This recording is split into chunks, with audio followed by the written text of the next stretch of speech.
Hello friends, എല്ലാവർക്കും Shruthi's learning സ്കൂളിലേക്ക് സ്വാഗതം. ഇന്ന് നമുക്ക് കുറച്ച് മലയാളം ഇംഗ്ലീഷും കൂടി പഠിക്കാം കേട്ടോ. അപ്പോൾ മിക്സഡ് ആയിട്ടുള്ള സെഷനാണ്. അപ്പോൾ സ്റ്റാർട്ട് ചെയ്യാം.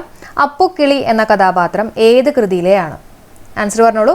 ഖസാക്കിൻ്റെ ഇതിഹാസം അല്ലേ, നമുക്ക് എല്ലാവർക്കും അറിയാവുന്നതാണ് അപ്പുക്കിളി, ഖസാക്കിൻ്റെ ഇതിഹാസം. അടുത്ത ചോദ്യം, അംബികാസുധൻ മങ്ങാടിൻ്റെ എൻ മഗജെ എന്ന നോവലിലെ പ്രധാന കഥാപാത്രമാണ് ഏതാ വരുന്ന ആൻസർ? നീലകണ്ഠൻ അല്ലേ. അംബികാസുധൻ മങ്ങാടിൻ്റെ എൻ മഗജെ നമുക്കറിയാം എൻഡോസൾഫാനുമായിട്ട് റിലേറ്റഡ് ആണ് അല്ലേ. അപ്പോൾ എൻഡോസൾഫാൻ എന്ന് പറയുമ്പോൾ വിഷമാണ്. വിഷം എന്ന് പറയുമ്പോൾ നമുക്ക് നീല കളറൊക്കെ ആയിട്ട് ആലോചിക്കാം. നീലകണ്ഠൻ കേട്ടോ. അടുത്ത ചോദ്യം, ഉമ്മാച്ചുവിലെ കഥാപാത്രമായിട്ട് വരുന്നത് ആരാണ്? ആൻസർ മായനാണ്. നമ്മുടെ ഗോഡ് ഫാദർ സിനിമയിലെ ജഗദീഷിനൊന്ന് ആലോചിച്ചാൽ മതി കേട്ടോ. അപ്പോൾ ഈ മായൻകുട്ടിയുടെ ഉമ്മ എന്നുള്ള രീതിയിൽ, ഉമ്മ ബാപ്പ അങ്ങനെ ഉമ്മ എന്നുള്ള രീതിയിൽ ഓർക്കുക കേട്ടോ. അപ്പോൾ ഉമ്മാച്ചുവിലെ കഥാപാത്രമായിട്ട് വരുന്നത് മായൻ. കുഞ്ഞിത്താച്ചുമ്മ എന്ന കഥാപാത്രം ഏത് കൃതിയിലേതാണ്? കുഞ്ഞിത്താച്ചുമ്മ. ആൻസർ എൻ്റെ ഉപ്പാപ്പയ്ക്ക് ഒരു ആനയുണ്ടായിരുന്നു കേട്ടോ. അടുത്ത ചോദ്യം, എസ് കെ പൊറ്റക്കാട് കഥാപാത്രമായിട്ട് വരുന്ന novel? S K Pottekkatt. Answer പ്രവാസമാണ്. സഞ്ചാര സാഹിത്യകാരൻ എന്നൊക്കെ അറിയപ്പെടുന്നതാണ് എസ് കെ പൊറ്റക്കാട്. അപ്പോൾ അതുപോലെ തന്നെ നമുക്ക് പ്രവാസം, പ്രവാസി, പ്രവാസമായിട്ടൊക്കെ ഒന്ന് കണക്ട് ചെയ്യാലോ. അപ്പോൾ തെറ്റിക്കരുത് കേട്ടോ. അടുത്ത ചോദ്യം, അള്ളാപ്പിച്ച മൊല്ലാക്ക ഏത് കൃതിയിലെ കഥാപാത്രമാണ്? അള്ളാപ്പിച്ച മൊല്ലാക്ക. ആൻസർ ഖസാക്കിൻ്റെ ഇതിഹാസം. അടുത്ത ചോദ്യം, ചന്ദ്രക്കാരൻ ഏത് കൃതിയിലെ കഥാപാത്രമാണ്? ചന്ദ്രക്കാരൻ. ആൻസർ ധർമ്മരാജ. അപ്പോൾ നമുക്ക് ചെറിയൊരു കണക്ഷൻ കൊടുക്കാം. നമ്മുടെ വീട്ടിൽ ഏതെങ്കിലും ഒരു ധർമ്മക്കാരനൊക്കെ വരികയാണെങ്കിൽ നമ്മൾ ചന്ദ്രക്കാരൻ മാങ്ങയൊക്കെ കൊടുത്തു എന്നുള്ള രീതിയിൽ കണക്ട് ചെയ്യാം കേട്ടോ. അപ്പോൾ ചന്ദ്രക്കാരൻ ഏത് കൃതിയിലെ കഥാപാത്രമാണ്? ധർമ്മരാജ. അടുത്ത ചോദ്യം, പപ്പു ഏത് കൃതിയിലെ കഥാപാത്രമാണ്? എല്ലാവർക്കും അറിയായിരിക്കും, വേഗം പറഞ്ഞേ. പപ്പു ഏതാ? ഓടയിൽ നിന്ന് അല്ലേ. ഇനി അറിയാത്തവരുണ്ടെങ്കിൽ നമ്മുടെ സിനിമ നടൻ പപ്പു ഓടയിൽ വീണു എന്നുള്ള രീതിയിലൊക്കെ ഒന്ന് കണക്ട് ചെയ്യാം കേട്ടോ. അടുത്ത ചോദ്യം, വെള്ളായി അപ്പൻ ഏത് കൃതിയിലെ കഥാപാത്രമാണ്? വെള്ളായി അപ്പൻ. ആൻസർ കടൽ തീരത്ത്. അപ്പോൾ വെള്ളായി അപ്പൻ എന്ന് പറയുമ്പോൾ നമുക്ക് വെള്ളം ആലോചിക്കാമല്ലോ, വെള്ളവും കടലും ആയിട്ടൊക്കെ ഒന്ന് കണക്ട് ചെയ്യാലോ. അപ്പോൾ കടൽ തീരത്ത് കേട്ടോ.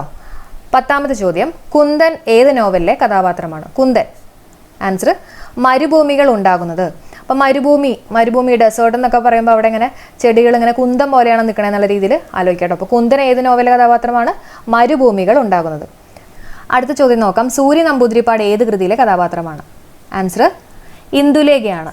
അപ്പോൾ നമുക്ക് ചെറിയൊരു കണക്ഷൻ കൊടുക്കാം. ഈ സൂര്യ നമ്പൂതിരിപ്പാട് എന്ന് പറയുമ്പോൾ നമുക്ക് ഈ പാട് എടുക്കാം കേട്ടോ. നമ്മുടെ കയ്യിൽ പാടൊക്കെ വരികയാണെങ്കിൽ നമ്മൾ ഇന്ദുലേഖ വാങ്ങിച്ചിട്ട് തേച്ചാൽ മതി എന്നുള്ള രീതിയിൽ കണക്ട് ചെയ്യാം കേട്ടോ. അപ്പോൾ സൂര്യ നമ്പൂതിരിപ്പാട് ഏത് കൃതിയിലെ കഥാപാത്രമാണ്? ഇന്ദുലേഖ.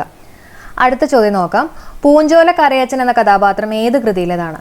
ആൻസർ ശാരദയാണ് കേട്ടോ. അപ്പോൾ തെറ്റിപ്പോവാതിരിക്കാൻ വേണ്ടിയിട്ട് നമുക്ക് ചെറിയൊരു കണക്ഷൻ കൊടുക്കാം. അതായത് നമ്മുടെ സിനിമ നടി ശാരദയില്ലേ, ശാരദ ഈ പുളിയിലക്കരയുള്ള സാരിയൊക്കെയാണ് എടുക്കണേ എന്നുള്ള രീതിയിലൊന്ന് കണക്ട് ചെയ്യാം കേട്ടോ. അപ്പോൾ പൂഞ്ചോലക്കരയച്ചൻ ശാരദ. ഓക്കെ. അടുത്ത ചോദ്യം നോക്കാം, ഇടമറുക് എന്ന തൂലികാനാമത്തിൽ അറിയപ്പെടുന്നത് ആരാ? Answer TC ജോസഫാണ്. അപ്പോൾ തെറ്റിപ്പോവാതിരിക്കാൻ വേണ്ടിയിട്ട് നമുക്ക് ഈ TC ഒക്കെ വാങ്ങാൻ വേണ്ടി ഒരു കുട്ടി സ്കൂളിൽ പോകാമെന്ന് വിചാരിച്ചോ. അപ്പോൾ എന്തെങ്കിലും ഒരു കുഴപ്പമൊക്കെ ഒപ്പിച്ചിട്ടായിരിക്കുമല്ലോ TC വാങ്ങാൻ പോകുന്നത്. അപ്പോൾ ആ കുട്ടീനെ മനസ്സിലാവാതിരിക്കാൻ വേണ്ടിയിട്ട് ആ കുട്ടി ഒരു മറുകൊക്കെ വെച്ചിട്ടാണ് പോകണമെന്നുള്ള രീതിയിൽ ആലോചിക്കാം കേട്ടോ. അപ്പോൾ ഇടമറുക് എന്ന തൂലികാനാമത്തിൽ അറിയപ്പെടുന്ന എഴുത്തുകാരൻ ആരാണ്? TC ജോസഫാണ്. അടുത്ത ചോദ്യം നോക്കാം, പാറപ്പുറം എന്ന തൂലികാനാമത്തിൽ അറിയപ്പെടുന്നത് ആരാണ്? Answer KE Mathai. അപ്പോൾ ഈ വെള്ളമൊക്കെ അടിച്ചിട്ട് മത്തായിട്ട് മദ്യപിച്ചിട്ട് മത്തായിട്ട് പാറപ്പുറത്തിരിക്കുന്ന ആയിട്ടൊക്കെ ഒന്ന് സങ്കല്പിക്കുക കേട്ടോ. അപ്പോൾ പാറപ്പുറം എന്ന തൂലികാനാമത്തിൽ അറിയപ്പെടുന്ന ആരാണ്? KE മത്തായി.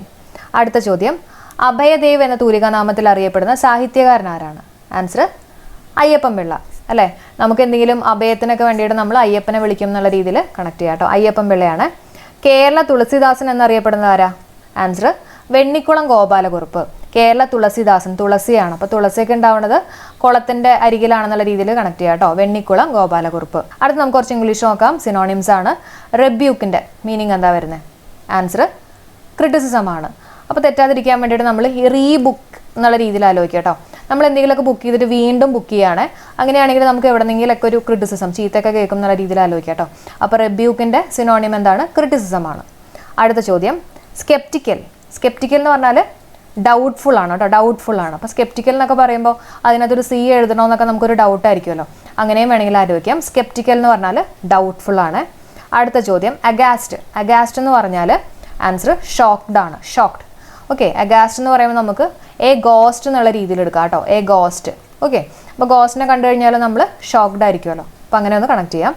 അടുത്ത ചോദ്യം, എറ്റിക്വറ്റ്. നമ്മൾ പല പ്രാവശ്യം പറഞ്ഞിട്ടുള്ളതാണ്. എറ്റിക്വറ്റ് എന്ന് പറഞ്ഞാൽ സോഷ്യലി അക്സെപ്റ്റബിൾ ആണ് കേട്ടോ. എല്ലാവരും അക്സെപ്റ്റ് ചെയ്യുന്നൊരു ബിഹേവിയർ ആണ് സോഷ്യലി അക്സെപ്റ്റബിൾ. അപ്പോൾ എത്തിയിട്ട് എവിടെയെങ്കിലും ക്വയറ്റ് ആയിട്ട് ഇരിക്കുകയാണെന്ന് വിചാരിച്ചോളൂ കേട്ടോ. എറ്റിക്വറ്റ് എന്ന് പറയുമ്പോൾ എവിടെയെങ്കിലും എത്തിയിട്ട് നമ്മൾ ക്വയറ്റ് ആയിട്ട് ഇരിക്കുകയാണെങ്കിൽ നമ്മളെല്ലാവരും അക്സെപ്റ്റ് ചെയ്യും എന്നുള്ള രീതിയിലൊക്കെ വേണമെങ്കിൽ ഒന്ന് കണക്ട് ചെയ്യാം കേട്ടോ. അപ്പോൾ എറ്റിക്വറ്റ് സോഷ്യലി അക്സെപ്റ്റബിൾ. ഒപ്പുലൻ്റ് എന്ന് പറഞ്ഞാൽ റിച്ച് ആണ് കേട്ടോ, റിച്ച് ആണ്. അപ്പോൾ റിച്ച് ആയിട്ടുള്ള ആൾക്കാരുടെ കയ്യിൽ നിന്ന് നമ്മളിങ്ങനെ ഒപ്പ് വാങ്ങും എന്നൊക്കെ ആലോചിക്കുക. ഈ ചെക്കിലൊക്കെ ഒപ്പ് വാങ്ങാനൊക്കെ നമ്മൾ പോകും എന്നുള്ള രീതിയിൽ കണക്ട് ചെയ്യാം കേട്ടോ. ഒപ്പുലൻ്റ് റിച്ച് ആണ്. അടുത്ത് നോക്കാം ടിറനി. ടിറനി എന്ന് പറഞ്ഞു കഴിഞ്ഞാൽ ക്രൂവൽ ആൻഡ് അൺഫെയർ ട്രീറ്റ്മെൻ്റ് ആണ് കേട്ടോ. എന്താണ് ക്രൂവൽ ആൻഡ് അൺഫെയർ ട്രീറ്റ്മെൻറ്റ്? മെയിനായിട്ട് നമ്മൾ ഈ ഗവൺമെൻറ് കേസിലൊക്കെയാണ് കേട്ടോ ഈ ഒരു വാക്ക് യൂസ് ചെയ്യുന്നത്. Tyranny, cruel and unfair treatment. തെറ്റിപ്പോവാതിരിക്കാൻ വേണ്ടിയിട്ട് നമുക്ക് ടയറിൽ ആണി വെക്കുന്ന കാര്യമൊക്കെ ആലോചിക്കാം കേട്ടോ. ആരെങ്കിലുമൊക്കെ നമ്മൾ ഉപദ്രവിക്കാൻ വേണ്ടിയിട്ട് ടയറിലൊക്കെ ആണി വെക്കുകയാണെങ്കിൽ അത് ഭയങ്കര ക്രൂവലും അൺഫെയർ ട്രീറ്റ്മെൻ്റ് അല്ലേ. അപ്പോൾ അങ്ങനെ ഒന്ന് വേണമെങ്കിൽ കണക്ട് ചെയ്യാം കേട്ടോ. അടുത്ത ചോദ്യം സോർഡിഡ്. സോർഡിഡ് എന്ന് പറഞ്ഞാൽ എന്താ? ഡേർട്ടി ആണ് കേട്ടോ, ഡേർട്ടി ആണ്. അപ്പോൾ നമ്മൾ ചെയ്തിട്ടുള്ള കാര്യം, ഡിഡ് എന്ന് പറഞ്ഞാൽ എന്താ? ഡൂൻ്റെ പാസ്റ്റ് ടെൻസ് ആയിട്ടുള്ള ഡിഡ് അല്ലേ, നമ്മൾ എന്തെങ്കിലുമൊക്കെ ചെയ്തു.